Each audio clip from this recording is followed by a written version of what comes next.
And what we need to start doing is managing and monitoring our cash flow. Once we get a handle on that cash flow, we're going to really start working on getting out of debt, getting that into, say, infinite banking, getting out of debt, and then using that for wealth building.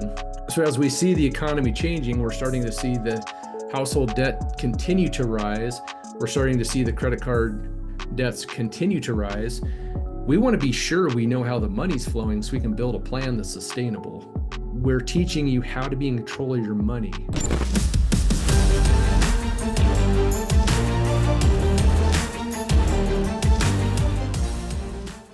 Hey, what's up, everyone? Welcome to another Wealth Webinar Wednesday. My name's Stephen Nagy. I'll be hosting the show today alongside with Craig Yenny. We got an awesome show planned for you.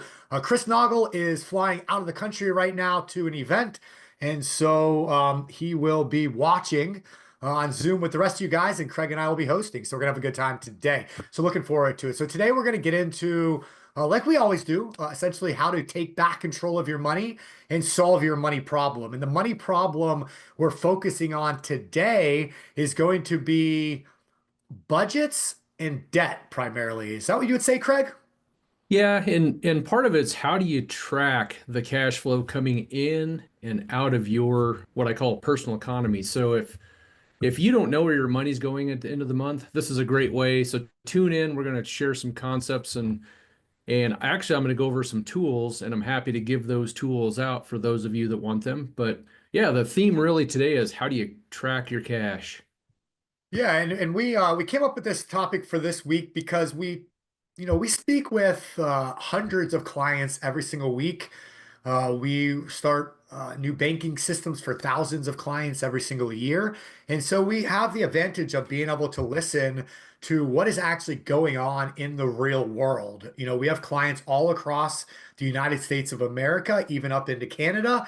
And so we can hear what's going on from Alaska to California to Idaho to Oklahoma to South Florida to New York and everything in between. So it gives us a large advantage to not only kind of get a pulse on, what the news is saying and kind of what the politicians are saying going on, but what's actually happening in America today. And one of the things that we're seeing is that money seems to be getting tight for some people. We're seeing a lot of people that their incomes are dwindling a little bit right now. Maybe they were involved in real estate or mortgages or sales. All those industries seem to be down a little bit right now. Different transportation and trucking and some of those industries seem to be down a little bit right now. And really across the board, it seems like everyone's kind of tightening up. And so we said, hey, if this is something that's on people's minds, how can we kind of start to open your minds and get you thinking a little bit about your personal situation so you can take a look at where you are today, to look at some different little changes you can make right now, and then what that's going to turn into moving forward in the future and how that relates to what your goals are financially. And so we're going to dive into that today, and I'm really looking forward to it. So with that said, Craig, what I thought we could do is maybe spend 10-15 minutes just kind of going through some of the basics of what we do with the infinite banking concept and then getting into the topic that you have set up for us. Does that sound all right to you? That sounds great to me. And before we jump in, we always like to ask this question. How many out there are here for the first time? We always love to know when we have our first time listeners. I know we've got a lot of folks out there that I see the names and we see you every week. We appreciate you coming. But if you're here for the first time, just if you wouldn't mind putting in I or me, that would be awesome. Just so we can get an idea of how many new folks we have. All right. Get all those in the chat box over there, Craig. Well, welcome everyone, and keep it coming. If you're a first timer, we'd just love to see the chat box scrolling by. But like Stephen mentioned, we are going to cover the basics of infinite banking, and then we're going to get into some strategies on maybe you're not ready for it or maybe you're well into it, and just some different ways of things that I personally do. I know Stephen, you do some of this as well. Just how do you track your cash? How do we manage the money flowing in and out of our personal economy? So wow, Yeah. we have a lot of first timers. Yeah, man, it's awesome to see. So welcome everybody. And yeah, Craig, I actually came to you. It was, I don't know, towards the end of last year, and I started asking you questions about tracking money and Yeah. using different programs and things like that. You gave me some great advice. And so I'm super excited for you to be able to share with the entire group here today. And remember, guys, everything that we do and we teach is stuff that we go out and we do it ourselves first. We kind of test it, so to say. We proof of concept. a lot of what we do is just mimicking what wealthy people have done for hundreds of years, and things of that nature. So a lot of stuff we do is not new. It's not stuff that we've invented or came up with. It's just smart strategies, things that people, the wealthy do, proven concepts, through time that we go out and we say, hey, if we could do it, anybody can do it. And it's a beautiful thing at the end of the day. So with that said, I'm just going to share a couple slides to get us started, and then Craig will pivot over to you. So for those of you that are brand new, we teach what's called the infinite banking concept, or becoming your own bank. And it all starts with one thing, which is where your money goes first. So I just want to kind of hit some of those real basic concepts real quick, and then we'll dive into this. And so, Craig, along with your question, who's new here? I would like to know who doesn't know anything about infinite banking. So maybe you saw an ad, maybe you watched one of our videos, and that's why you're on this wealth webinar right now. But if you have no idea what I'm talking about, just write new. Like if you don't know what infinite banking is, you don't know what becoming your own bank is all about, just write new in the chat box one more time. Write new for that. Because I have a feeling, so we have a few new people. All right. All right. Because I have a feeling some of the new people for Wealth Webinar might have already, be familiar with infinite banking. But look at this, Craig. We got quite a lot of new people there as well. Yeah. Okay. All right, cool. Well, what we do at the end, so where I want to start is I want you to think about for just a minute, like where your money is, where your money flows. So for most of us, we have income that comes in, whether that's a job, whether that's a business, investments, whatever the case is, we all have income that comes in. And then from there, some of us will flow money into 401ks. Obviously money goes into a 401k before it's taxed. It goes into that retirement account. It grows tax deferred. And then once you pull the money out at retirement age, you pay taxes on it at that point in time. The thought process of that is that today we're in our higher tax brackets because it's our earning years with earned income. And later in retirement, our earned income will be less. So our tax bracket will be less. So we'll pay taxes on the money later in time. Now, inherently speaking, what do taxes always seem to do? They always seem to increase, right? So right off the bat, we're deferring paying something until later, a future date a date in the future. However, history shows us that that date in the future, that tax might be just as high as it is today, even with us being in a later tax bracket. But more importantly than that, when we put our money into things like 401ks, IRAs, what are called qualified funds or retirement accounts, what else are we doing with that money, Craig? Locking it up for 30 to 40 years. We're giving up control. We're Yep. locking that money up. Because if I put my money in a retirement account, an IRA or a 401k, and in a few years from now, I'm under 59 and a half years old. In a few years from now, if I want to pull that money out, what happens? Well, I got to pay penalties. I got to pay taxes. I got to pay fees. So it locks it up. So I lose control of that money. On top of that, unless you're doing what's called a self-directed retirement account, we are restricted to what we're able to invest in. So a typical IRA or 401k allows you to invest in things like stocks, maybe bonds, index funds, things of that nature. But I am not allowed to invest in a house or real estate investment properties or private loans or businesses or IP or gold and silver and things of that nature. So unless we're self-directing, we're really giving up control of our money. So there's a number of reasons that there's problems with that. Now, am I telling you right now to never put any money ever in the future into a 401k or an IRA? I'm not saying that at all. I'm just saying there might be better places to funnel your money depending on your financial situation. And again, today is all about to get you to think. Think about where your money is. Think about how your finances work and operate. And Craig will get into more of the details of that in just a minute. But I just want you guys to open up your minds and think about this, all right? So some of our money is flowing into these retirement accounts for the future. Where's the rest of our money going? So this is what we would call non-qualified funds. So this is just everyday cash. Most people look at it as a savings account. So here's how most people's income works. So for most people, they earn a dollar bill, okay, or $100 bills, $1,000, $100,000, whatever it is. We earn money. And then we take that money and what do we all do? We take our paycheck and we start paying bills with it, okay? So the money comes in and immediately we go and pay our automobile, for example. Well, in the United States of America, on average, about 20 cents of every dollar you earn goes towards an automobile, whether that's gas, a car payment, insurance, maintenance, whatever the case is. About 20 cents of every dollar we earn goes towards an automobile. Okay. About 30 cents of every dollar that we earn goes towards housing. So that's a mortgage, rent, insurance, taxes, things like that. Again, okay, about 30 cents of every dollar. About 40 cents of every dollar that Americans earn goes to everything else in our lives. So food, which especially these days has become a much higher expense in most people's lives. Things like travel, children, fun, entertainment, things of that nature. So about 40 cents of every dollar we earn goes towards everything else.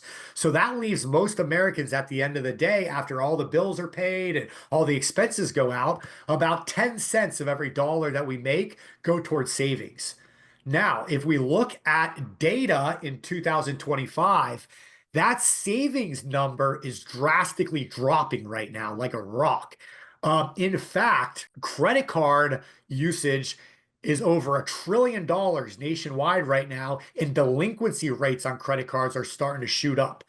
Car loans delinquencies, people that are facing repossessions of their vehicles, is increasing at a rate we've never seen in history. Right now, May 2025, car note delinquencies are at the highest rate on record ever right now. We're starting to see it in mortgages. These are what are called trailing indicator, leading indicators. And when we look at the market and what's going to happen, whenever we see these kinds of things happening with leading indicators, typically it leads to tough economic times ahead. So we see this happening, and we see people's savings going not only down to zero, but in the negative, where they're putting things on credit and other lines of credit.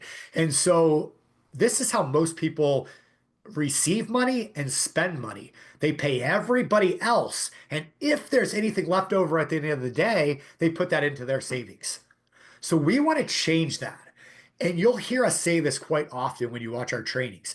By changing one thing, it changes everything. And that one change is where that money goes first. So what we're going to do, Craig, with the infinite banking concept and becoming our own bank, is instead of having that money go into somebody else's bank and then all that money gets bled out to other places. And by the way, not only do those dollars go out, but what is charged on automobiles? Interest. What is charged in housing? Interest. What's charged on everything else? Credit card debt, student loan debt. We're paying interest to all these other places. So let me show you the difference of what Craig, myself, and thousands of our clients all across the country do, and people have done in this country for over 200 years that understand how this works. They do things backwards. They change one thing, and they change where their money goes first. So let me show you what this looks like. So when we have money come in, we have that money go into our own banking system. Okay. So instead of that money going to somebody else's bank, it goes into my bank. Once it goes into my bank, now it's in there as savings, as compounding interest now for the rest of my life. And I'll get into that details in that in just a second, but I just understand what I'm saying. Just follow me for a minute here. So I put the money into my own bank first. Why do I do that? Because now the money's in there and it's going to compound uninterrupted, guaranteed, tax-free for the rest of my life. Just believe me when I say that, because that's what happens. Okay, now that the money's in there, now I can start paying all of my bills. But again, by getting the money in there first, I'm taking advantage of uninterrupted compounding growth for the rest of my life. Okay, so let's say that now we start with the 10 cents goes into the savings in my own account. Okay, well, now the money goes out. So 20 cents in the automobile. Okay, but here's the catch. On average, 5 cents of that 20 cents of every dollar that goes to an automobile, 5 of that 20 cents goes towards interest on average. So now by funding my own bank first and buying that automobile with my own bank, what happens? Well, now instead of paying somebody else's bank interest, I'm going to pay my own bank back with interest. Does that make sense? We're going to pay interest either way. All you have to decide is who's going to receive that interest.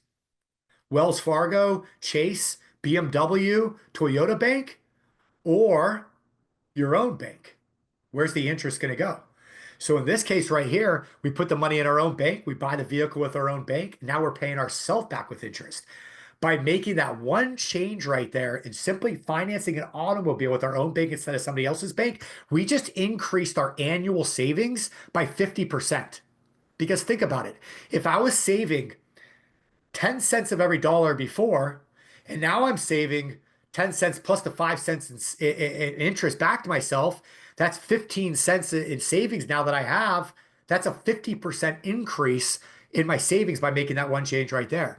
And what if we were to extrapolate that out across everything else that we do in our lives that we finance? So in housing, what if we bought our houses this way? Did you know in housing, out of the 30 cents of every dollar that we spend on housing, 25 cents of that goes towards interest? Have you ever looked at an amortization schedule on your mortgage? It's sickening. You It's pay crazy. you pay Those something numbers are like crazy, Stephen. 90% of the interest in the first 7 to 10 years. I mean, Craig, have you looked at this? Yeah, I mean it's nuts, and that's why I like the first lien HELOC. But you get a brand new mortgage and you're spending 50%, 60%, 70% of every payment is interest. That's crazy. It really is. Amortizations are incredible. And did you know that on average in this country, people refinance their homes on average every 7 years? And so if the banks are making 70, 80, 90% of the interest in the first seven years, and then they're encouraging people to refinance and start over again on average every 7 years, what are the banks doing? They're constantly making this huge amount of interest on the money they're lending out. So what if we do that from our own banking system instead? What if we start paying ourselves all that interest every year for the rest of our lives on the housing? What would that look like? That would drastically increase our savings. And if we look at everything else that we spend in lives on average, that's another 5 cents of every 40 cents that's spent. And again, right now that rate is going up tremendously because of credit card usage. So by making that one change where our money goes first, now we're able to recapture all, not only pay ourselves first and have that savings in there first, but also recapture all this interest that we're bleeding out. So that's what that means by changing one thing. It changes everything. And then I can show you exactly how we start functioning like a bank, where we start doing things like making spreads. But I don't want to get too deep into this presentation, Craig. I just want to kind of go over some of these basics. So we're creating our banking system by flowing our money through here first and then putting the money out from there. Now, how do we do this? How do we create this banking system? And that's where I wanted to just be very clear up front exactly what we're talking about here, okay? So what we're talking about when we talk about starting this banking system, and I'll just share my screen again. We are going to use what's called a dividend paying whole life insurance policy from a mutually owned insurance company. Now, why do we build our banking system on a whole life insurance policy? And I asked this question because I'd love to hear some responses in the chat box. So those of you that might know, why do we use a whole life insurance policy to create this banking system? And Craig, you could throw some answers out. So let's compare. Guarantees. We Yeah, like the guarantees in them. yeah. So let's compare it to a savings account at a bank, for example. Okay. So someone else's bank. All right. So we use a whole life insurance policy because it allows us to put money into this whole life policy. And when it's specially designed and engineered the way that we build these, you have access to 90% or better, if we design it for you that way, of that cash you're putting in there to pull right back out immediately within 30 days. Okay, so that's number one. Number two, the money that we're putting into there, that cash value in that whole life policy, it's going to compound and grow uninterrupted, tax-free for the rest of your life. There's no other vehicle that guarantees that kind of growth within a policy for the rest of your life in the United States of America. Only a whole life policy. And on top of that, here's where the real power of this comes in. Not only are we taking advantage of all of that within the whole life policy, but we can simultaneously, while that money's in there compounding and growing at all times for the rest of our life guaranteed, we can simultaneously pull the money out of there to use for everything I just talked about, for buying vehicles, for financing major purchases in our lives, for investing, for real estate, for paying off debt, which is Craig's going to show you in just a minute here. But we can use this money. And how does that work? Well, it works because when we put our money in this whole life policy and we want to pull that money out, we're not actually pulling our own money out of that policy. See, here's the beauty of this. Once the money's in that policy, the insurance company now allows us to use that policy as collateral. And the insurance company actually gives us a loan against that policy to be able to use that money and access that money to use for other things. So I wanted to give you a quick example of what that looks like real fast, and then we're going to move on to the next part with Craig here. All right. So let me just ask this simple question real fast. This is how this entire concept works right here. So answer this question for me, you all. Can you make money earning 4% while paying 6%? What do you think in the comment box? Yes or no? Can you make money earning 4% while paying 6%? All right, I got a lot of yeses on here. I think we Anybody? have some people that maybe Justin shouldn't be answering. He's seen this before. Let's see. All right, so we got some people saying yes, some yeses. Yeah. Like a bank. All right, cool. So let me just show you real quickly how this works then.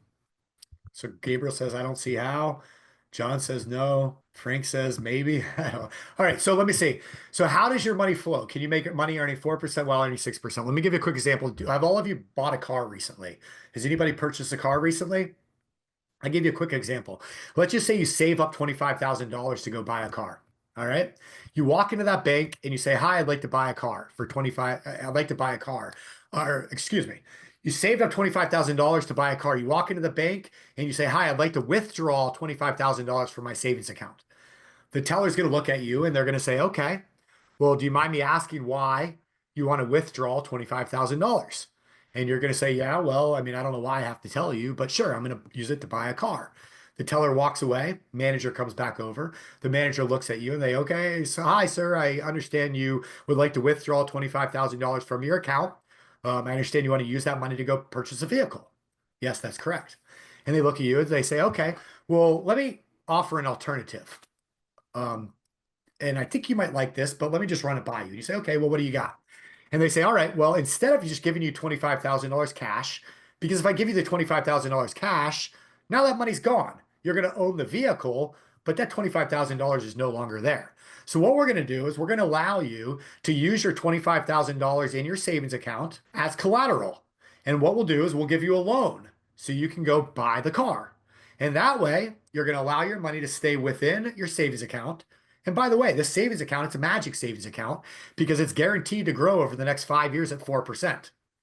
Now, Craig, is there any savings account at any bank in this country right now that's going to guarantee 4% in a savings account for the next 5 years? No, but we do see it. Like we had some high yield accounts, but those are now on the downside. But I've never seen one that will give me a guarantee. For 5 years, right? Yeah. And do we expect interest rates to stay up where they are? Or when the economy starts to come down and people are losing jobs and all that, do we expect the Fed to really lower rates again like they always do? And those interest rates drop like a rock. And then what happens to our savings? The savings rate, interest rates all drop like a rock as well. That's why interest rates, banks were advertising 0.9% in savings accounts just 5, 6 years ago before everything happened in the last several years. And so you're never going to see that, but I'm just giving you an example here. So this magic savings account, 4%, the bank manager says you can keep your $25,000 in there, growing at 4%. We're going to give you a loan for the car. You say, well, that sounds awesome, but what's the catch? And you're thinking to yourself, well, if you're giving me a loan, I'm sure you're going to charge me interest. So you ask the manager, well, what's the interest on the loan you're going to give me? And the manager looks at you and they say, well, the loan on the car we're going to give you is 6% interest. And you look at that manager and you go, wait a minute here. I know you're the banker and I'm just, the dumb, like your lollipop say off the street here. But I know that I'm not going to pay you 6%. You pay me 4%. You guys are going to make all the money. I'm not doing that. Give me my money. But let me show you what happens in reality here if you would have listened to this bank manager. So that $25,000 sitting in that bank account at 4%, and you get that car note at 6% for the next 5 years. That's a pretty normal car note, right? 60 months, 5 years. All right. So that $25,000 in that car note at 6% for the next 5 years. Well, what happens with the car note? What are you required to do each month? You're required to make a monthly payment, right? So what happens with the balance of that $25,000 loan on that car note each month and each year? It's reduced. So each month, that loan is going to be reduced by $483. Okay, so the balance on that loan is going to decrease each year. So at the end of the 5 years, that $25,000 will have gained about $4,000 in interest. So the future value of it will be just under $29,000. Now let's go over here to the money in the savings account. That same $25,000, the same 5 years or 60 months, but growing at 4%. What's going on in the savings account over here? So $25,000 the first year at 4%, what happens? The balance increases. Let's just say $26,000. So now the second year, you're earning 4% on $26,000. Well, let's say at the end of that is $27,500. So in the third year, now you're earning 4% on $27,500. So do you start seeing where the difference is? On the car note side, It's a depreciating loan. So the balance is going down each year. So even though it's a higher interest rate, we're paying on a less balance each year. We're over on the savings account side, it's only 4%, but it's growing on an increasing balance each year. This is what we call compounding interest versus simple interest. All right. So at the end of that same 5 years over in the savings account of 4%, we're a little over 30. $525. So if we would have listened to the manager and we would have said, okay, we're willing to pay 6% while only earning 4%, we actually would have earned a little over $1,500 over those 5 years.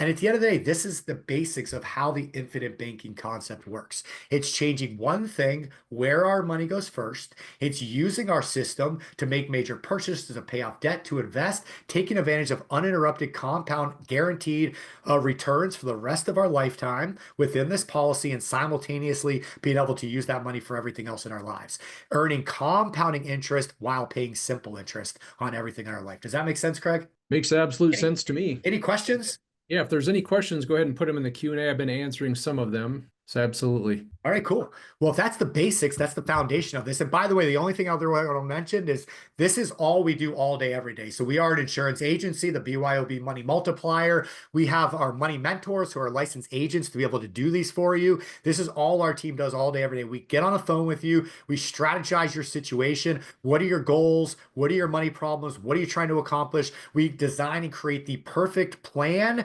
perfect policy, and we help implement it along the way with you. We don't charge for any of this stuff. We are licensed agents because we earn a commission like any other insurance agent out there in the world. I will say, I mentioned one thing earlier. When you put your money into this policy, you can immediately within 30 days pull out 60, 70, 80, over 90% of the money that you put in immediately within 30 days. Now, is that normal for a whole life insurance policy? No. Nope, it is not. We specially designed these for this concept. Now, because we give you all the advantage to this, do you think that it might affect our commissions? Absolutely. Sometimes you have to give to get. You have to give to get. And that's exactly what we're doing. We're giving up 60 to 90% of our commissions so you can get full access to that money immediately. And that's the key right there. That's exactly why we do what we do. But that's how we get paid. This is why we do what we do. And we're going to hold your hand for the rest of your lives. And we will never charge a dime to do any of that. So if any of the stuff that you hear over the next hour or so that we're teaching you, if it ever clicks with you, if you're like, hey, I want to do this in my own life, I want to learn more about it, I want to talk to somebody about my situation, we're going to post a link over in the chat box to schedule a call. Schedule a complimentary 60-minute Zoom call with one of our licensed Nelson Nash practitioner certified money mentors, and they're going to do this for you specifically. All right. With that being said, Craig, let's get this baby going.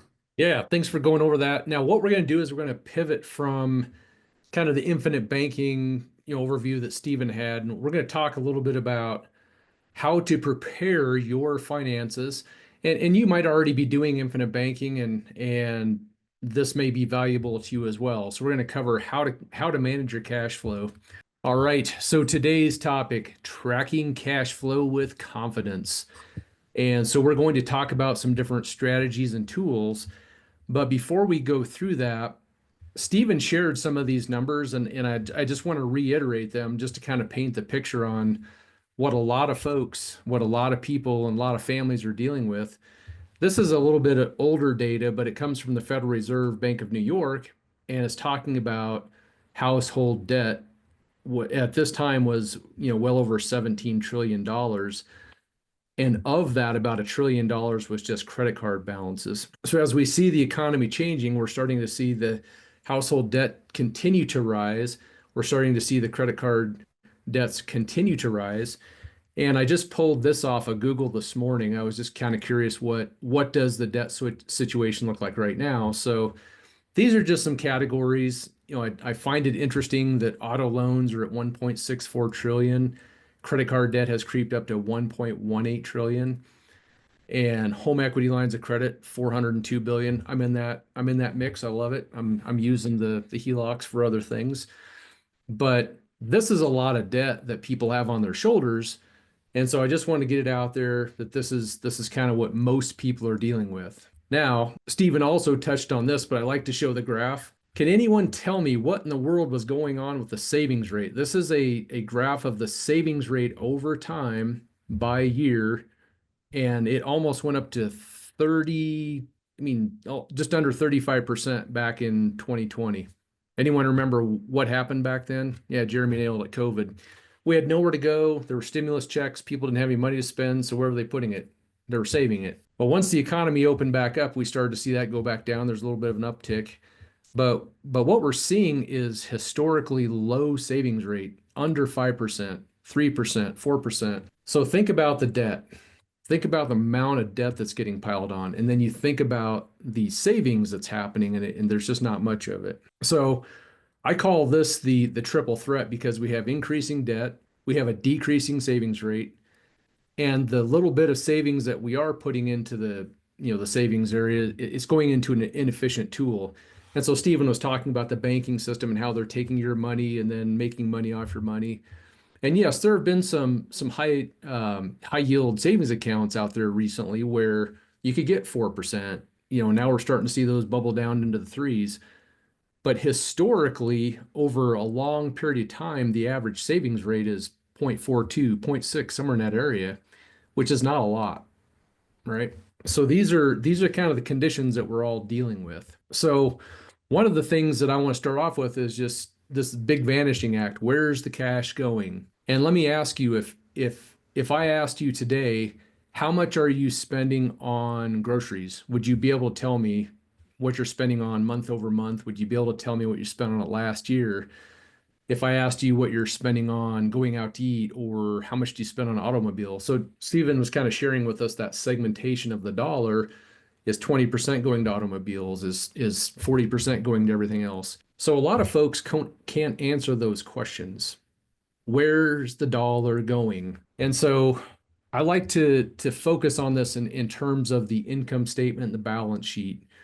And these are used in business, but I would encourage everyone on this webinar today, think of your personal income, think of your personal economy in the way a business does. Create income statements with income and expenses. Create balance sheets with your assets and your liabilities. Because once you start to do that, you can get a better handle on where your money's flowing. What are the things that create income? What are those liabilities that are creating expenses? And sadly, this is the way most people's income and balance sheets look like. They have a job, they earn wages. Those wages are not, there's no savings, there's no paying yourself first, but they're spent for taxes, rent, food, clothes.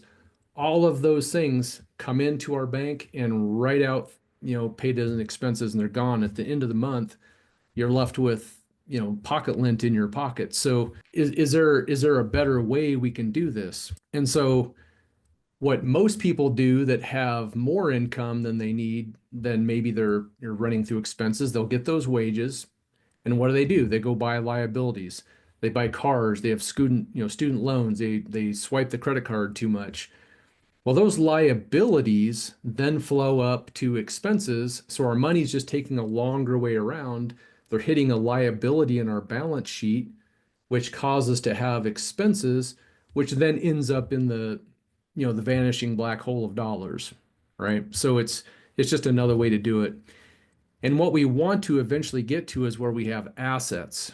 And Stephen, is what we teach is a whole life insurance policy that we use for infant banking. Where would you put that on this this drawing? Would you put it in liabilities, assets, expenses? I would put it under assets. Because it is an asset, it's growing, it's appreciating. So that would be one place we'd have an asset. We could put real estate, we could put private lending, we can put our brokerage account. So anything that's creating money for us then flows back up into that income bucket. So that's really what we're after. But how do we get there? And so for all of you on here, put your name in here and say, and I'm just going to pick on Shane because I see his name at the bottom list. How does Shane fix this? How does Christian fix this? How does Dex fix this? And one of the things we need to do is realize there's a couple things going on that's classified as Parkinson's law. This comes from Nelson Nash's book, but he studied, this Parkinson's law, which says your expenses will continue to rise to equal your income. So what happens? And Shane loves chocolate cake. Yes, I see that. But what happens as people earn more in their jobs? let's say you get a big bonus or you get a raise. Stephen, would you go out and maybe buy a fancier car? Maybe get a bigger home? Maybe. So that's what happens. We continually spend more and our income just continues to match our expenses. And then the other one Nelson Nash was talking about is we need to conquer this is once you enjoy a luxury, maybe you go to a friend's house, they have a pool, whatever it might be, and well, now all of a sudden you have to have a pool and you're going to take on some debt to get there. So anyway, those are the things we need to stop. And what we need to start doing is managing and monitoring our cash flow. And even before we do that, and a lot of what we talk about is changing your mindset about how money works, because we're all taught a certain strategy, which is put your money in your 401k, put your money in the bank, and pay your bills before you actually pay yourself. So there's a lot of things with the mindset that we need to get a hold of before we can really do money in a different way. But we want to start thinking about how do we pay ourselves first. Instead of taking your money and giving it to the car dealership or all the credit card companies, how do we start to reverse that trend? And we have a system called infinite banking, which helps with that. But like Stephen mentioned, we have a lot of folks that come to our group, we talk to, and they may not be ready for infinite banking. They don't have a good handle on how much income they have or how much money they have at the end of the month. What's their income, what are their expenses. So today, that's what we're going to really be focusing on is how do we do that better? How do we get to that point where we're really tracking our cash flow just like a business would do? How do we build emergency funds? How do we bring consistency to our monthly cash flow? And I'm going to offer a tool that I'll give to anybody. It's something I used to use years ago. And if you want it, I'll give it to you. It's an escrow calculator. And then once we get a handle on that cash flow, we're going to really start working on getting out of debt, getting that into, say, infinite banking, getting out of debt, and then using that for wealth building. So let's move on. And before we do, I thought of this quote. It's from Zig Ziglar. I don't know if anyone's a big Zig Ziglar fan out here. I always liked the guy. I liked his teachings. But he has a quote that says, "You're born to win, but to be a winner, you must plan to win, you must prepare to win, and expect to win." So we all want to expect to win. And so what we're going to do today is we're going to be focusing on how do we plan and prepare to do that. So how do we plan to win? How do we prepare to win? All right. So I didn't know what else to put on here but how, because I'll go back to years ago, 15 plus years ago, before I started infinite banking, before I really knew how to do this money thing. I read Robert Kiyosaki's Rich Dad, Poor Dad. I was reading all the books and I loved what they're saying, but I didn't know how to do them. So what was the first thing I needed to do? What do I do? So I started thinking about, well, in my journey, I also try to do quite a bit with fitness and stay healthy, because at the end of the day, when you build wealth, you also want to be able to enjoy it when you get older. So I was thinking about the similarities of building fitness and building wealth. And I thought, well, in fitness, I need to know what are my calories in and out. I need to know what's going in, what's going out. And that's very similar to what we need to do on our finances in terms of income and expenses. And has anyone here heard of Fitness Pal? Any Fitness Pal users out there? If you do, just say I. I'd love to see if there's any other people that get crazy and log their food. Yep. I have to say I do it sometimes, and then I back off and I do it. But I had this aha moment that how am I going to know if I'm getting the right mix of macros of proteins and carbs if I'm not doing that? Same thing with tracking your finances. If you're not tracking those, and there's some apps I'm going to share. Everyone here knows I'm a big spreadsheet. I love spreadsheets. So can I use my apps and my spreadsheets? Absolutely. So anyway, my point is there's a lot of parallels between our fitness and our wealth. We need to track things in our fitness world just like we do with finances. All right. And at the bottom, some of you may have personal trainers. And what do we need? We need financial coaches and advisors. Our team is what we call money mentors, and we know the infinite banking process very well. A lot of us have been practicing that for years, so we can give you some insights on how we've done it. So I'm going to move off that. I just thought it'd be kind of a fun little share. Oh, actually, so these are just some of the apps. I just took a few screenshots. So I use things like Garmin and Strava, and there's all these different apps, and then My Fitness Pal, which shows me, how much did I eat at breakfast? How much am I eating at lunch? How much at dinner? And so then you can get all these breakdowns of macros, and then tracking my activities, my weightlifting, running, hiking, biking, whatever it's going to be. So I'm as crazy with all this fitness tracking as I am with my money because I've realized I can't make gains and make improvements unless I know what's going on with all these other systems. You ever feel like you don't have control of your real estate business or your money? That's right. The big banks and the institutions, they're in control, right? I know you've felt that before. Private Money Club puts you back in the driver's seat. As members often tell us, it's a total game changer. Join the community of like-minded lenders and borrowers by going to privatemoneyclub.com and sign up. So now we're going to walk through a couple different steps. And the first thing I want to talk about, what app is that? So MyFitnessPal is the app I'm using to track all the food.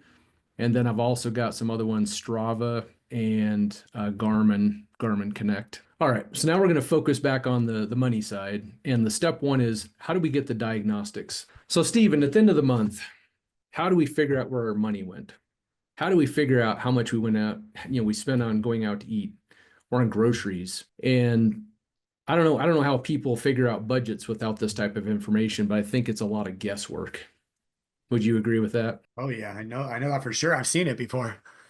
Yeah, so people show up. I've had clients tell me, well, they have this much extra at the end of the month, and then when we dig into their cash flow, it doesn't exist. And so then the question is, where did it go? And let's just put the brakes on for a minute. Why is this so important? If you're going to start infinite banking, or if you're going to start building a plan to pay down debts or build and capitalize to finance your own cars, or build an opportunity fund for investing, we want to be sure we know how the money's flowing so we can build a plan that's sustainable. Because when bad times come, and we're kind of in bad times, there's a lot of folks that are struggling with the grocery bills and all these things that we're seeing out there. And we want to build a foundation, and we want to build a cash flow system that's going to be sustainable so you can keep it going and keep it working. We don't want this thing to fail. So that's why this is so important. So as I was thinking about that, if you look at all this, where's the money go? How do I figure all this stuff out? At the end of the day, I get people say, well, I just don't have time. So wait a minute, mister, I don't have time for this. I don't have time to set all this stuff up. If you knew how busy I was, do you know how many hours I work? I've got kids' activities. I do all of these other things. And so my challenge to all of you with that perspective is, have you ever gotten a new mobile phone? I did some Googling. I don't know if these numbers are 100% accurate, but if you're like me, when you get that mobile phone, you're going to spend hours just getting all the apps downloaded. I know it can transfer data, but I'm going to set up everything the way I want to, get the color schemes, get everything set up the way I want it. I'm going to spend 3+ hours doing that anyway. And I was kind of surprised by this, but how much time is spent doom scrolling on social media, running through the Facebook feed or the Instagrams or whatever it is. I think these 3 to 5 hours are probably more on the teenager side, but I would imagine a lot of us are probably somewhere in that ballpark anyway. So the question is, if you're going to spend 2+ hours to set your phone up, you're going to spend 3+ hours a day to do doom scrolling. Wouldn't it make sense to take a couple hours out of your life and set up something like a Quicken? Quicken is the tool I use. It doesn't mean it's the tool you have to use. If you're a business owner, you might use QuickBooks. My daughter uses something called Rocket Money. There's a lot of different apps out there. And essentially what you're doing is you're just setting that app to track all of your transactions. It takes some time to set it up and get it all dialed in, but why not? Why not take a couple hours, maybe if it's 3 hours, and get that financial hygiene, as I call it. So who here thinks they can actually accomplish something? Like, who can take a couple hours and set something like this up? Do you think you can, or do you have a bunch of excuses we need to go through? All right. So all of you saying I can, like Shane, I'm going to be reaching out to you. Christian, I'm going to want to know. So the app, I see someone's asking, what is the app? What I use is Quicken. It's a product called Quicken. You can use a cloud. You can download the app. Rocket Money is another one. QuickBooks if you're a business owner. So there's a lot of different ones. There's spreadsheets too. But I just want to share with you this is a screenshot from my real Quicken.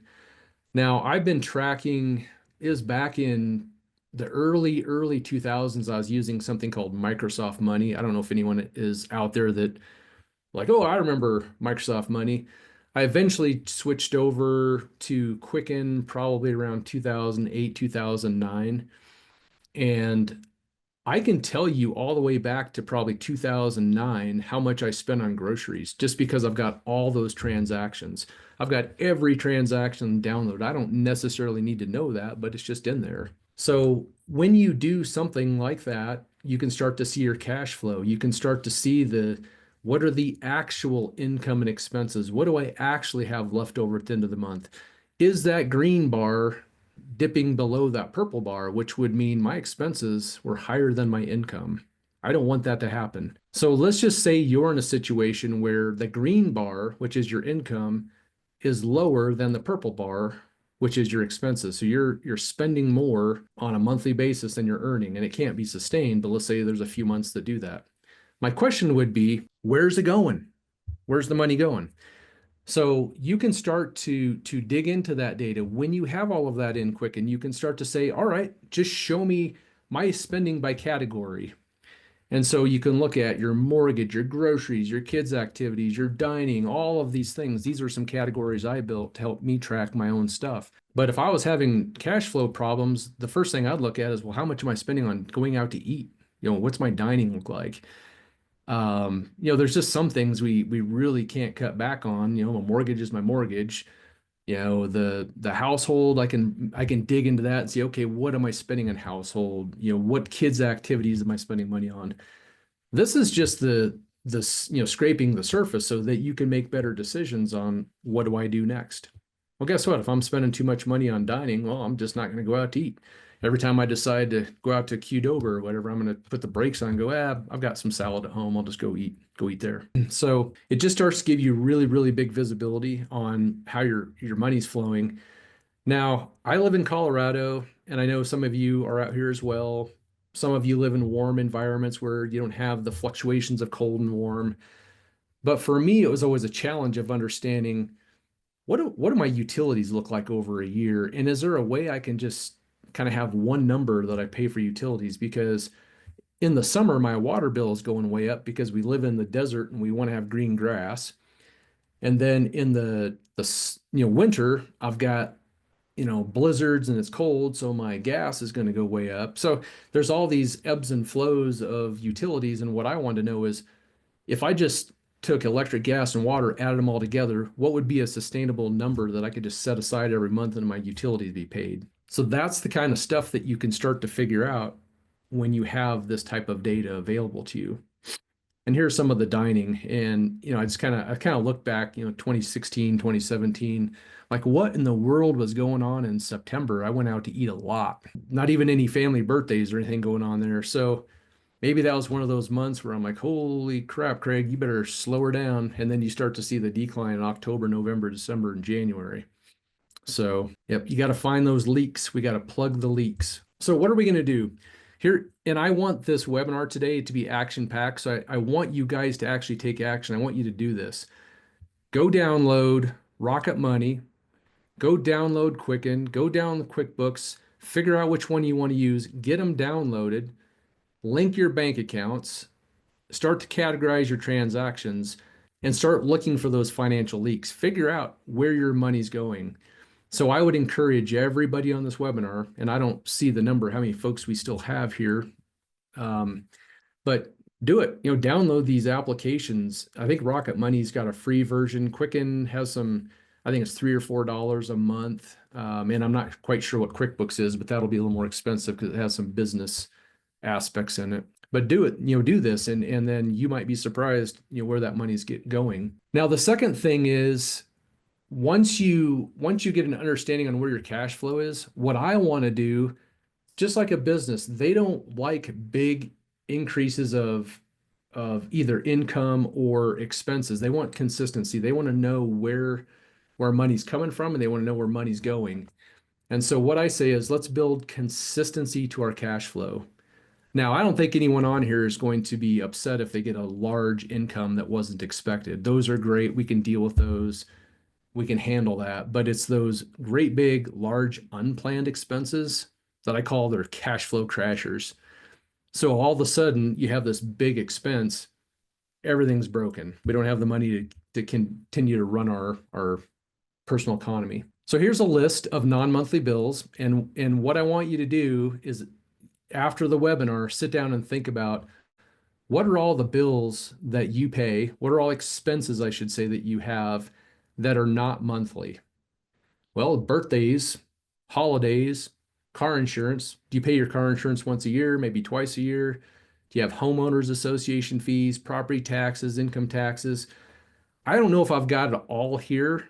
And if you've got some other ones, shoot it in the chat and just let me know some other non-monthly bills that maybe you have. Tires, absolutely. There's big maintenance things like that. And one of the things I put on the list is our whole life premium deposits. So for those of you that have a whole life policy, either through us or with someone else, and you're using it for infinite banking and you have an annual, that's the way mine are set up as annual. Well, I need to accommodate when those annual premiums are due. I need to have the money ready to go. So think about all those non-monthly things, add them up, figure out when they're paid and how much they're paid, because here's what you're going to need to do next is I'm going to give you this escrow calculator. All you need to do is email me at craig@chrisnaugle.com. I'll put that and Stephen, if you want to type that into the chat, that way I can just keep moving. But if you email me, craig@chrisnaugle.com, and just put in the subject line escrow calculator, I will send you a link where you can get this. And I'm going to go over this in just a minute, but this is something I used before I moved into the first lien HELOC about 5 years ago, because I wanted to have all of my expenses classified, and these aren't real expenses. I just made some of these up. But what you'll do is once in January, you have Goldie has a birthday, and that's, you typically spend about $150 on her birthday, maybe gifts and dinner, whatever it's going to be. And then in February, you've got homeowners association, you've also got your house taxes. And then maybe in March, that's when your premiums are due for your whole life policy. And then you have car insurance, income taxes that maybe you're paying in April. So just list these things out. And what we want to do is total them up and understand what we're dealing with on a yearly basis. So that's the first step. Step two is there's an automated section of the calculator that's going to tell you what you need to save every month. Okay, so to be ready for those big expenses, if those were your expenses, you would need to put away $1,984.65 every month. Okay, so that's what you're going to put into your escrow account. Just think of it as a separate bank account where you're just putting that in, and that pays those non-monthly bills. That pays your car insurance. That pays your HOA fees. That pays your property taxes. And I can tell you, if you continually put that 1984 in, or whatever your number is, you will always have enough money in the system to pull it out. So now we've built consistency, haven't we? We have a consistent level of expenses, and that's what we're after. Now, the next thing, and I'm going to show you in the calculators, we have to figure out when are we starting this process. So let's say we're starting in August. You see here where it has $633.75. That would mean I need to prepay my escrow account $633.75. And that month I need to add $1,984 because I'm going to take $232 out. The next month I'm going to take $175 out, but I'm going to put $1,984. So we're just going to start building that up, and you'll see, it'll start getting ready for these bigger deductions like the life insurance and the taxes and all those things. So this will just kind of be a system that'll just keep working over and over as long as you're putting that contribution in. Now, if you're starting in March, I fully get it, 100% understand. Hey, if I'm starting in March, I need to come up with $11,644. I don't have it. Well, we're going to do the best we can. We're going to do what we can to get this thing rolling and get it consistent. If you don't have the 11,000, put in what you can, and we're just going to have to put as much as we can into the system to make it work. But this is what I used. I'm happy to share it if you find it valuable. I'm going to jump out of this real quick and just show you the actual calculator. And so if you want the calculator, send me an email. That's where Stephen put my email in, craig@chrisnaugle.com. Send me an email and just put in escrow calculator, and I will send you a link so you can get this. But here's what you do is anywhere you see an edit up at the top, You're going to put in your expenses that you have per month, and there's enough for 4 a month. And then you'll put in your description of what those are. And then you're also going to be messing around with this number up at the top. So here's what happens. When you put all your expenses in, it's going to tell you what you need in terms of total expenses for the year. And then I'm going to divide that by 12 and say your contribution is 1984. And then what we want to do, I'm going to just change this number to say 3,000. And I'm going to show you just a minute what that's doing. So if we were to start January with $3,000 and we have a deduction of 150 and we're putting in 1984, do you see when it goes negative in April? It just means you didn't put enough money into the system to make this work yet. So we have a negative 385 here. We have a negative 2,300, a negative 46. So what I need to do is I just need to go back up here and start bumping this up and say, what if I put in 7,000? I still have some negatives, right? We have a negative 23. So really what I'm trying to do with this is just figure out, and I already know it's about 9,500, so I'm just going to get to the chase. Now I don't have any negatives here. And then what you're going to do is say, well, if I'm starting in June, I need to come up with $7,664 plus my 1984 to make this system work. And I don't want anyone getting frustrated that I can't do this because I don't have that.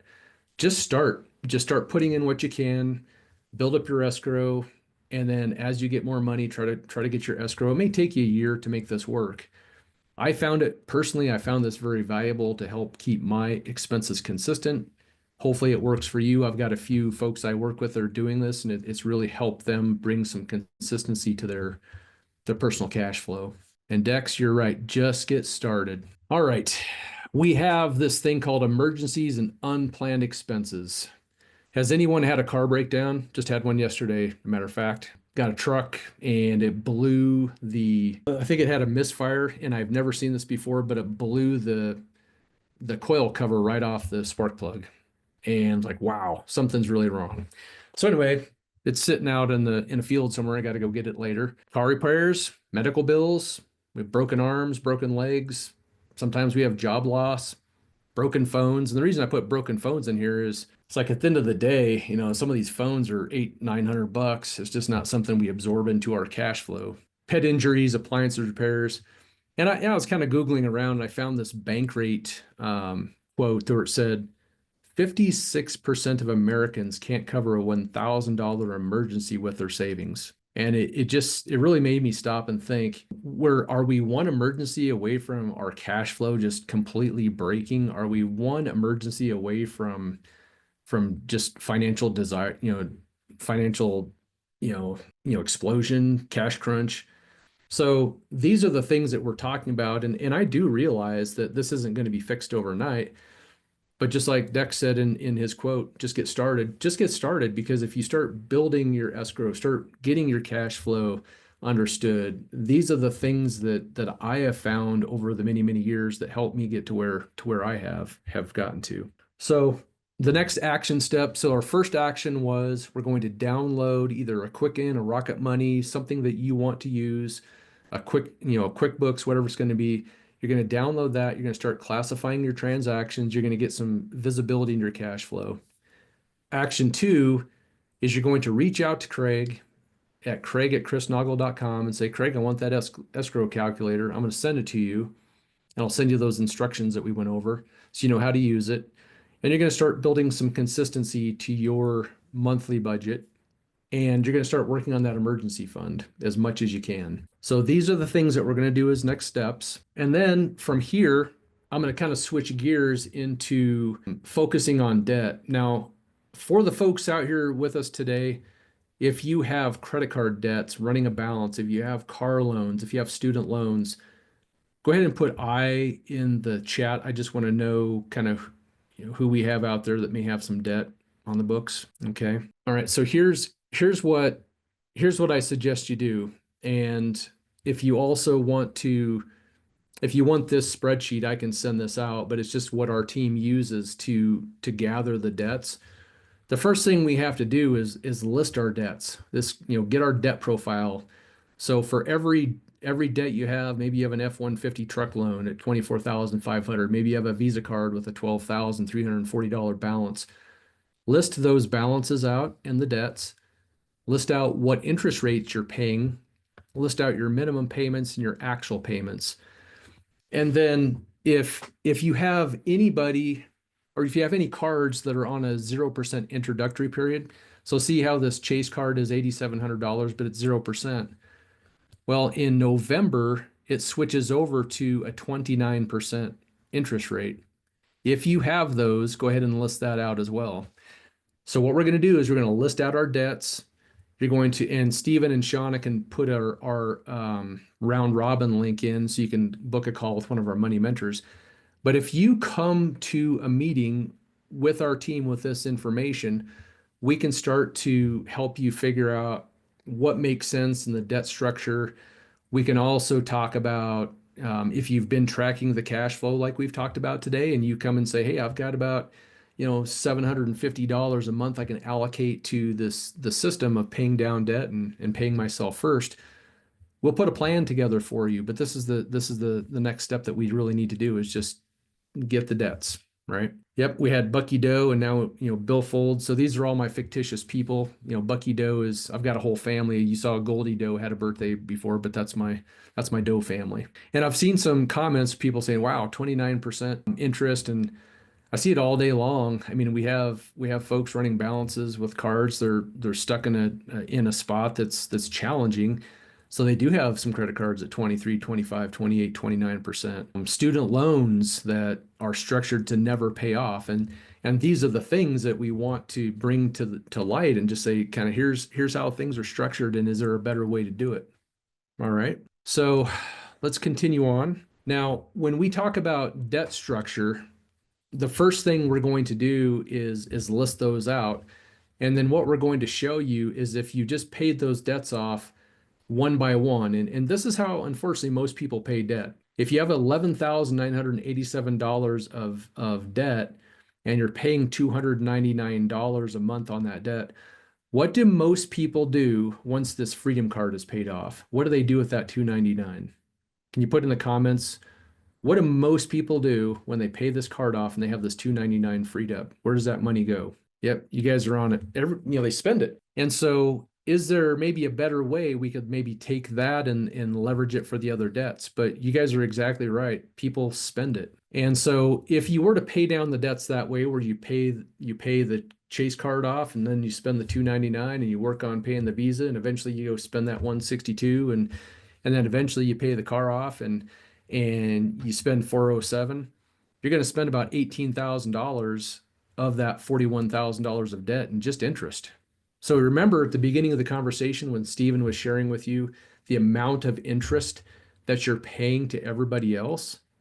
What if we could keep some of that? We won't be able to keep all of it, but what if we could keep some of it? And so that's what we're going to walk through with you in our strategy calls. Is when you list your debts out, we're going to show you this, and then we're going to go to the next step, which is what if we used a more efficient way of paying down debts? So there are different methods out there.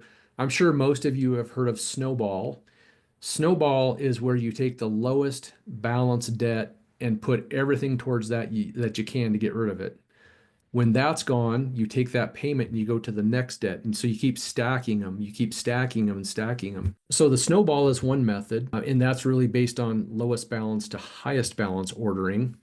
There's another one called Avalanche, which uses highest interest rate to lowest interest rate. There's another one out there called Cash Flow Index, which looks at the efficiency of the debts, which is really the balance divided by the payment. And they decide that you should pay your debts off, the least efficient debts, first. Now, if you have the Snowball, you have the Avalanche, and you have the Cash Flow Index, which one do you do? Well, I don't care which one you do. I just want to know which one is the most efficient. And that's what our tools will help us figure out is the Avalanche more efficient with your debt? Is the Snowball more efficient with your debt? Or is the Cash Flow Index more efficient with your debt? So in this case, let's say the Avalanche is the most efficient. Even though this interest rate is lower, it's getting paid off naturally first. So then we're going to take that $299 and add it to the $162. So then Visa would be paid $462.18 a month until it's gone. Well, in 67 months it's gone, and then we're going to take the $299 plus the $162, and we're going to throw that on top of the $407, so $869. goes to the car purchase or to the car loan. So we knocked about 5 months off. And I'll just tell you some of the debt strategies that I put together. I mean, sometimes we're cutting the amount of time in half or more. And a lot of times you're cutting the total interest in half. Instead of paying 18, you might be paying 9. But all of this is going to depend on your specific debt profile. But if we can minimize the amount of time for you to get out of debt, and we can minimize the amount of interest that you're paying to Visa and to the car dealership, why wouldn't you want to do it? At this point, this has nothing to do with infinite banking. It's just simply getting you into a better position in how to do debts. But is there another thing we can do to make this even better? Does anyone think there's another step we could take to make this even better? Nobody. Oh, Barry thinks there is. IBC. Yep. Well, let's take a look. Let's take a look. What if we were to use the infinite banking concept process? Now, we're not going to dive into this in great detail, but let's just say that you had these debts and you had $500 a month that you were able to save. What we're going to do is, instead of putting that into the savings account or the high yield savings account, or your, let's just call it your savings account, we're simply going to take that $500 and we're going to put it into a specially designed whole life policy. Now, that $500, when we put it in, it's going to start compounding and it's going to grow for the rest of our life. Okay, so 500 goes in every month, 500 goes in every month, and it's just going to be growing and compounding for the rest of our life. Now, at the same time, we have $869 of debt service. That still needs to be paid to Chase and Visa and the car dealership, because if we don't pay those, they're coming to get our car. So we're going to continue making those payments to the third-party debts. Now, by doing it this way, oh, there's one more thing. About every quarter or maybe monthly, I typically just tell people just do it quarterly. If you take the maximum loan from your whole life policy and throw it on top of the debt that's at the top of the list. So in our case, we would throw it at that Chase card. So if I put 500 in, maybe I'm taking 300 out every month and throwing it at the debts. And that's just going to depend on your specific design and situation. Now, we're going to accelerate paying off those debts faster. And instead of 70 months, we're going to pay it off in 40 months, right? Instead of paying $18,000 in interest, we're paying $9,306 in interest. And so you might look at this and go, well, isn't there more to the story? Well, there is. This $9,306 includes the interest we paid to Chase, Visa, the car dealership, and there's a little bit of interest that's going to the insurance company because we took loans from our policy to help accelerate the debt. But here's the thing, and I want you all to, if you're new to infinite banking, listen to this, because we just had a gal at the Private Money Club Money Tank event we had. We're going over this, and it was quiet, and she goes, "Ah, I see." Well, here's her aha moment. She's taking loans, but did it interrupt the compounding in her policy? The answer is no. So all of the money that she was putting in here is compounding and growing minus some expenses, but it's compounding and growing while she's leveraging it. So you're not losing any time of your money growing while you're leveraging it to pay down your debts. But we have a policy loan that we now want to recapture. So we have 40 months we're debt-free, third-party debt-free. We're not paying Chase, we're not paying Visa, we're not paying the car dealership anymore. So what we're going to do is we're going to redirect that $869.98, and it's going to go back into our loan payment while our $500 a month is still going into our premium side. Now, we haven't added any more money to the picture. We're just simply taking the $869 that we were giving away and we're running it back into our policy. And of that $869 every month, a little bit of it eventually is going to be interest that the insurance company keeps, but the majority of it, most of it, is going to be going back into our cash value ledger, if you will, that allows us to then take it again. So guess what I can do? Guess what I can do with this money? I can use it to buy my next car. I can use it to build wealth. I can do a lot of different things with that money because I've put it back into my system. It's your own banking system, so you can do whatever you want with it. You want to go buy a rental house, you want to buy a duplex, you want to buy your next car, you want to go on a family vacation and just recapture it that way, that's fine. But I'm going to stop for just a minute. Stephen, were there any questions or anything we need to maybe verbally just kind of go over or talk more about before we go to the next piece? Somebody's just saying they track their spending, but not that detailed. I should start. My question is, I don't count my life insurance premium deposit as an expense, should I? Well, so where it kind of goes with that escrow calculator is all of my policies are on an annual. And so what I was doing is I was putting that into my escrow calculator so that when, in October, December, let's say, for example, those are two of them, when those annual premiums are due, I've got the money in my escrow account and I can just pull it out. I don't think of it mentally as a bill, but it's something that I need to be prepared for to make my premium deposits. So that's why I put it in my escrow calculator to be ready. So I set that money aside. Okay, cool.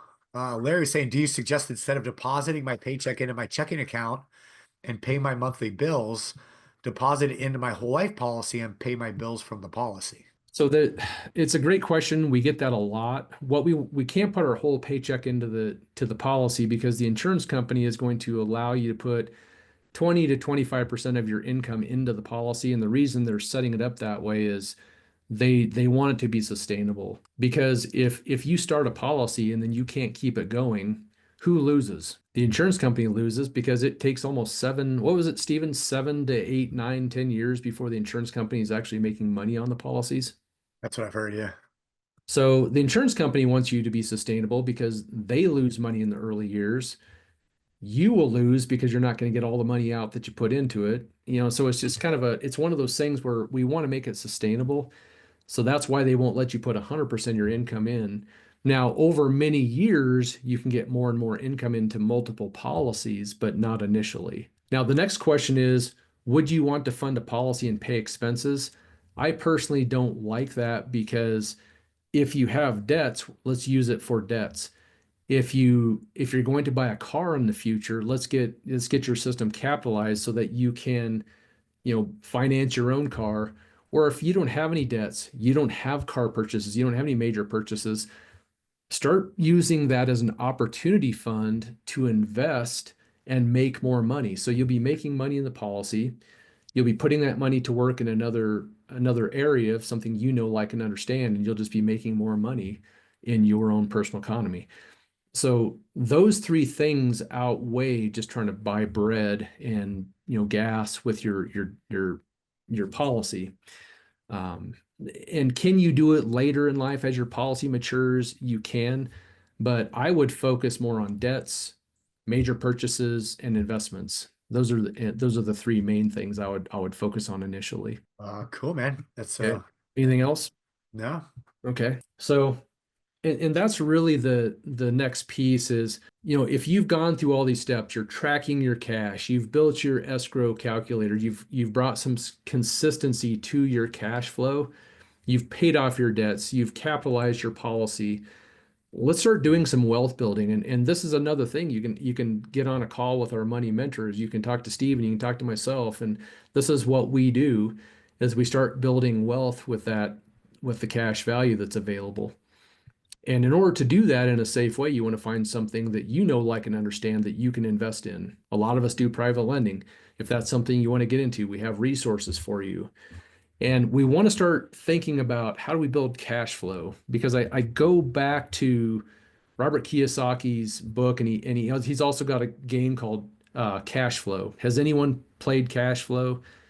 I used to play it with my kids. It's called Cash Flow for Kids. Yeah, so we have some folks out there who've played the game. The game's awesome. So how do you win? How do you win the cash flow game? Well, you win when your passive income exceeds your expenses. And that's what we want to do with our cash flow. We want to get our cash flow, and it could take you 5 years, could take you 10 years. I mean, it just depends. But we want to get our cash flow to the point where it can pay all of our expenses. And just like Mick says, you're then out of the rat race. And that's the whole game. You want to get out of the rat race. I'm just going to throw out a couple things. We just had our private money club event in Dallas. Such an awesome time meeting a lot of folks that we see on these webinars, meeting them in person, spending time talking to them. So from my perspective, attend live events, build connections with people, just connect and get involved. Whether it's our group, our community, we'd love to have you. But if you're like, I don't know if I want to fit in with those people, that's fine. Find someone that you do fit in with. But we've got a whole variety of types of people, but man, that those events are, I always walk away from just with a bigger spring in my step, if you will. So and the event itself is great. Seeing the presentations, people going up and talking about their deals and teachings that go on up there. But I'll tell you, a lot of the things that I find the most valuable is after the event, we're having dinners, I'm not much of a drinker, but we're at the bar talking, and a lot of times it's like, hey, let's go connect over here and go grab a table and just talk about something. So as much of all the stuff we've talked about, though, that's probably just as important, is just get involved and plug into these things. We've got a lot of different ways for you to plug in. Wouldn't you agree, Stephen? I mean, what do you think after coming back, fresh from the Private Money Club Money Tank? Oh, I love it, man. Love it, love it. Good stuff. Yep. So let's see. I think I just have a couple more things. Oh, There you go. Rosia said, how do you use your first lien HELOC? yeah. So what I've done now, and actually, let me just bring that up. This is HELOC Joe's picture. I'm sure he'll be okay with us bringing this up. So on our team, we've got a fella, Joe, and I'm not even gonna try to say his name. I just always call him Joe K, but we call him HELOC Joe. Go receive it. Yeah, and it's funny because the first time I met Joe, it was actually one of the Money Multiplier Masterminds, and it's the first time I met Joe, and we got to talking. And Joe's journey, he started off with using HELOCs to build his wealth. 15 years ago, I started with infinite banking and eventually found the HELOC. So Joe started with the HELOC, found infinite banking. I started with infinite banking, found the HELOC. So when we started talking about the first lien HELOCs, we both just kind of looked at each other. You're a brother from another mother. But anyway, it's a very powerful tool. Most people know of a HELOC as you've got your primary mortgage, and then you go to a bank and get a second lien HELOC. So that HELOC is in second position. They'll give you some line of credit based on your equity. The first lien HELOC is a unique product. Not a lot of people know about them, but it's a first lien HELOC. It's your mortgage. It's everything in one, and it's simple interest as opposed to your amortized traditional mortgage. So you're dealing with simple interest versus, as Joe calls it, the devil's arithmetic. But here's how I use it. And this is why I no longer use the escrow calculator, because everything goes into the HELOC. All the income goes into the HELOC. So if you have W-2 income, it goes into your HELOC. If you have rental income, it goes into your HELOC. If you have investment money coming into your system, it goes into the HELOC. All your bills get paid out of the HELOC. Our policy premiums get paid out of the HELOC. Our policy interest gets paid out of the HELOC. But then what we're doing with the cash value in our policy is we're putting it into opportunities and investments, which creates more money, which comes back into the HELOC. And if you implement this type of a system and you use it in the way we teach, you will get to the point where you continually pay off your house. You'll deploy money, it'll come back in, you'll pay it off. You'll deploy money, it'll come back, you'll pay it off. And so for people that have standard traditional mortgages, if you're making prepayments to your mortgage to get your balance down, the thing I've always, even when I was doing it way back before I understood the system, it never felt right, because every time I wrote that check, I knew I wasn't going to have access to that money unless I went and begged for it or had, refinanced or got a second lien HELOC. And the thing is, if you ever have any financial hiccups where, maybe your debt goes up and your debt to income ratio is too high, the banker is not going to give you access to your equity. And so I never really liked prepaying my mortgage because I lost control. And we teach that all the time. I mean, that's one of the first things Stephen said when we opened this up. We're teaching you how to be in control of your money. And having a first lien HELOC versus a traditional mortgage, you are now in more control of that money. Now, is this for everybody? If you're a spender and you're just going to use your HELOC for going on vacation and buying junk, absolutely, please do not do it. Please do not do it. You'll be in financial ruin. But if you're disciplined and you're going to put that money to work, you're going to use it to run all your income and expenses out, it's a fabulous system. It's a game changer. And when you hear about velocity banking, I saw some comments earlier. This essentially is velocity banking. And then we tie that with infinite banking. So it's just a beautiful marriage of velocity banking, infinite banking, and putting your money to work. And so it's really powerful. check it out. All right. So any other questions, Stephen? Otherwise, I'll just kind of wrap up with some of the slides here, and then we can just finish up with some Q&A. Yeah, keep rolling, man. Ready to wrap this thing up. All right. Well, I'm just going to show you this piece because this is what I do, and I'm going to walk you through the steps. But everyone's got bank accounts, credit cards, brokerage accounts. You know, I've got my first lien HELOC, and sometimes I even create manual accounts for things I just want to type in, but I want to keep track of. And what I do, and I do this on a daily basis. If you're into fitness, you're probably working out every day. You're probably focusing on, you know, what you eat every day. And I do the same thing with my finances. Every morning, the first thing I do is I sync all my accounts, and it comes into Quicken. This is Quicken. Take this out, put QuickBooks in there, put Money, Rocket Money, whatever you're using, but my tool is Quicken. I sync all the transactions from every bank account, every credit card, brokerage accounts, from my money coming in my first lien HELOC. And what I can do is I can run profit and loss statements. I can run balance sheets. I can run categories. Where's my money going? Where's the spending? How much am I spending on groceries? How much am I spending on gas? How much am I spending on this and that? And I've built a chart of accounts based on what my CPA wants. So all my transactions are categorized. Now, the next two steps, for those of you that know me, you know, I'm kind of the spreadsheet guy.